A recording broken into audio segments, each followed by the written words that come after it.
নমস্কার, কেমন আছেন সবাই? আমার আরও একটি রান্নার ভিডিওতে আপনাদের স্বাগত। আজ এই বৃষ্টির দিনে ভাবছি একটু অন্যরকম কিছু বানাবো। তাই আজ বানাবো আমি চিকেন ভাপা। এটা খেতে অসাধারণ হয়।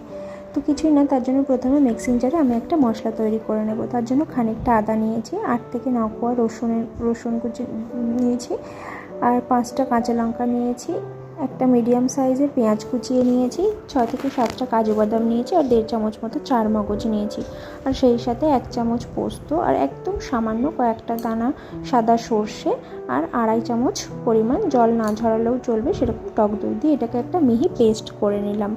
নিয়ে এবার এটাকে একটা জারের মধ্যে নিয়ে নেব।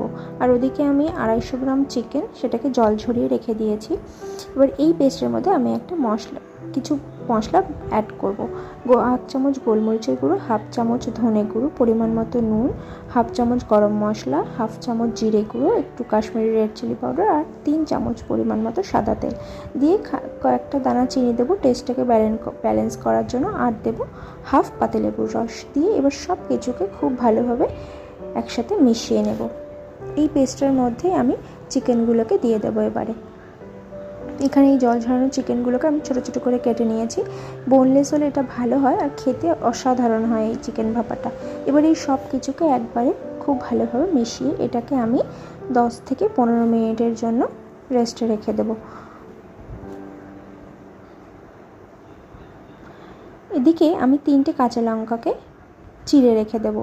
এবার এই চিকেনটাকে আমি একটা টিফিন বক্স নিয়েছি, এর মধ্যে সামান্য একটু সাদা তেল দিয়েছি, দিয়ে চারিদিকে ছড়িয়ে নিয়েছি, নিয়ে এর মধ্যে চিকেনটাকে ঢেলে দিয়েছি। তেলটা দিয়েছি যাতে চিকেনটা নিচে ধরে না যায়। এবার সব কিছুকে ভালোভাবে সেট করে এর ওপর 1 চামচ সাদা তেল ছড়িয়ে কাঁচা লঙ্কাগুলো দিয়ে এটাকে আমি ভাপাতে বসিয়ে দেবো। এদিকে আমি গ্যাসের ফ্লেম অন করে কড়াই বসিয়ে অল্প একটু জল দিয়েছি, দিয়ে জলটাকে আমি ফুটিয়ে নেব। নিয়ে গ্যাসের ফ্লেম কমিয়ে এর মধ্যে টিফিন বক্সটা বসিয়ে দেবো। খেয়াল রাখতে হবে জলটা যেন টিফিন বক্সে ঢুকে না যায়। এদিকে 45 মিনিট পর আমি বাক্সটাকে বের করে নিয়েছি। এরকম দেখতে হয়েছিল, খেতে কিন্তু অসাধারণ হয়েছিল, খুব সফট হয়েছিল। ভিডিওটা ভালো লাগলে লাইক করো, শেয়ার করো, কমেন্ট করো। বাই।